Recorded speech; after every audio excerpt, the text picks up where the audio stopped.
Semua masih sangat dinamis dan terus dilakukan pendalaman. Kita juga sudah kedatangan dari politikus PKS, Bang Mardhani Alisera. Selamat pagi, Bang Mardhani. Selamat pagi. Assalamualaikum. Waalaikumsalam warahmatullahi Bang Mardhani, ini kalau misalnya berbicara mengenai PKS, artinya ini sudah benar-benar harga mati, begitu tetap aman, atau melihat bagaimana perkembangan ke depannya? Karena hingga saat ini PKS masih sendiri, sementara PKS masih juga butuh 4 kursi. Yang pertama tentu Arya tadi bilang selalu ada dinamika. Ya. Tapi yang tidak dinamis itu satu. Semua ingin menang.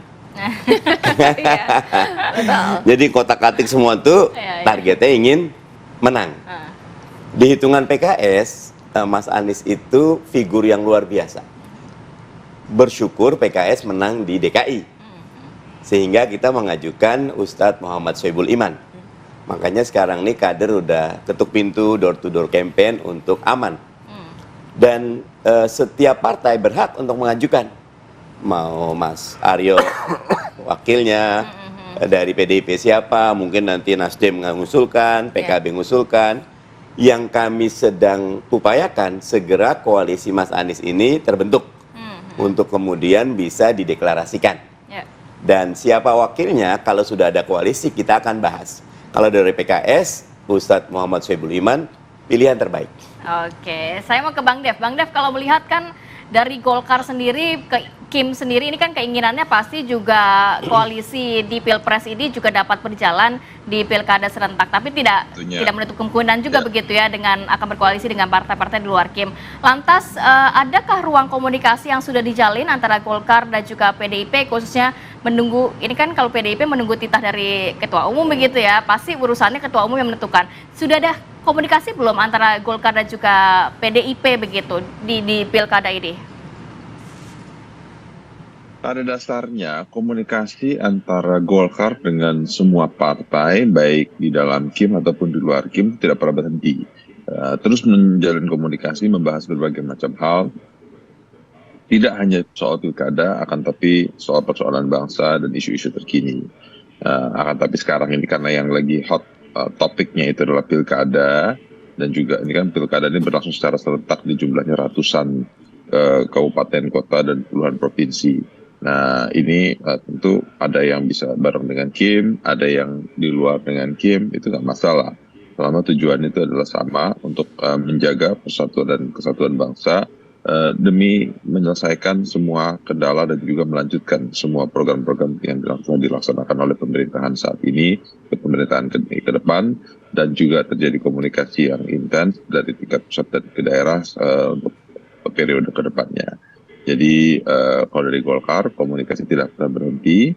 Kita akan memastikan bahwa yang terbaik itu yang akan dicalonkan dan yang akan dipilih oleh tiap-tiap masyarakat di setiap wilayah. Begitu. Oke, kalau kita lihat posisinya memang dinamika politik ini memang masih terus berjalan, komunikasi politik juga masih terus dibangun.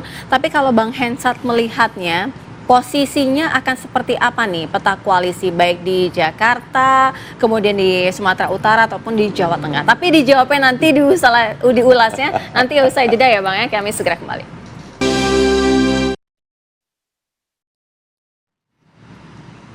Ya, kita lanjutkan dialog saatnya kita dengarkan ulasan dari Bang Hensat. Kalau Bang Hensat melihatnya kira-kira akan seperti apa nih koalisi-koalisi baik itu di yang paling Jakarta ya, paling seksi ya? Ya, tadi kan sempat disebut harga mati ya. Dalam politik itu nggak ada harga mati lah. Ada tuh Senin harga naik lah.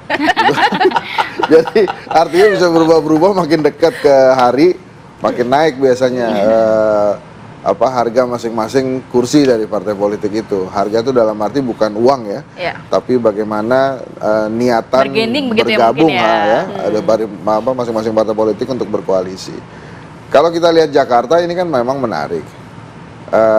Saya pernah mengatakan juga di sini bahwa terkadang dalam pilkada atau pilpres itu nggak bisa cuma dua jalan. Jadi artinya kayak sekarang, kalau nggak Anies, Ridwan Kamil misalnya, atau kalau nggak Anies, Ahok misalnya sekarang kalau jagonya Mas Eno ya.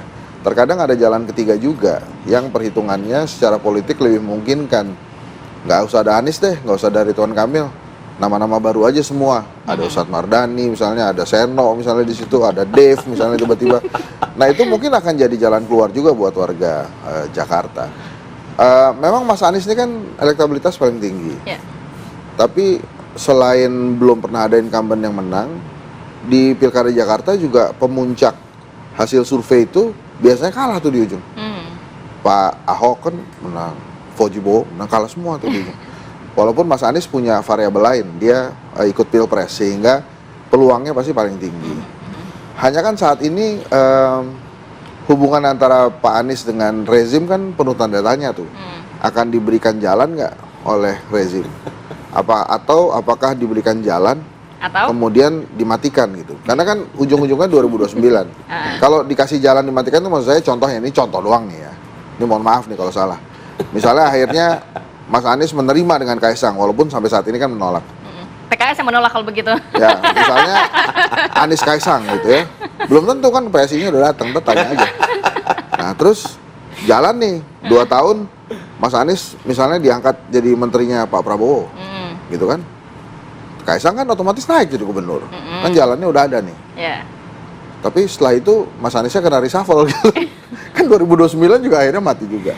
Nah, maka memang menarik untuk melihat Anies ini bisa nggak partai-partai politik yang akan mengusung Anies itu melobi, membantu untuk melobi ke penguasa supaya Mas Anies ini bisa dapat tiket, bisa dapat kartunya bisa hidup lagi. Tapi kalau melihat Mas Anies kan saat ini masih lampu hijaunya baru dari PKS begitu ya. PDIP dan partai lainnya belum. Kalau PDIP nanti bergabung dengan PKS cukup kuat nggak? PDI dengan PKS itu pasti akan kuat ya. Dan sementara ini kan partai politik itu sebetulnya di pilkada sangat cair ya. Gerindra sudah sama PKS di Sumatera Barat, udah kejadian selesai. Kemudian di Banten kelihatannya akan ada Golkar PDI Perjuangan, gitu kan. Golkar ya. Nah kalau kemudian di Jakarta tiba-tiba ada PKS PDI Perjuangan, itu jadi menarik tuh. Karena bisa saja semangatnya rekonsiliasi Anies Ahok gitu misalnya. Itu kan mereka tidak bertemu atau tidak rematch gitu ya, tapi justru bersama-sama diusung oleh dua partai ini untuk membangun Jakarta gitu. Nah itu akan menarik juga. Nggak matahari kembar ya jadinya ya? Oh kalau matahari kembar kadang-kadang nanti aja gitu pikirannya. Yang penting ini menang dulu. Kan tadi disebutnya kan menang. Oh gitu. Nggak nyebut-nyebut jangan sampai ada matahari kembar, enggak gitu. Dan biasanya suka dipaksakan juga kan gitu. SBY JK juga matahari kembar akhirnya ya udah jalan gitu. Yang penting kan menang dulu. Jadi banyak cerita gitu. Nah yang menarik adalah ini kan tadi disebutnya Sumatera Utara, Jakarta, dan Jawa Tengah. Itu kan ada anak Pak Jokowinya semua tuh. Pak Jokowi memang masih berkuasa pada saat pendaftaran. Jadi artinya sebagai panitia pendaftaran dia bisa seleksi tuh siapa aja yang bisa ikut pertandingan. Tapi kan nanti memang di zamannya pertandingan dimulai itu Pak Prabowo. Nah apakah Pak Prabowo akan cawe-cawe juga seperti Pak Jokowi? Kita doain mudah-mudahan enggak gitu ya, sehingga fair play aja. Nah misalnya ke Sumatera Utara itu kan sama, tinggal PDI Perjuangan dan PKS yang belum mendukung Mas Bobi. Kemarin sempat ada desas-desus katanya mendukung, cuma langsung diralat tuh sama presidennya. Jadi di Sumatera Utara juga bisa PDI Perjuangan dan PKS itu calonnya tinggal Edi Rahmayadi tuh.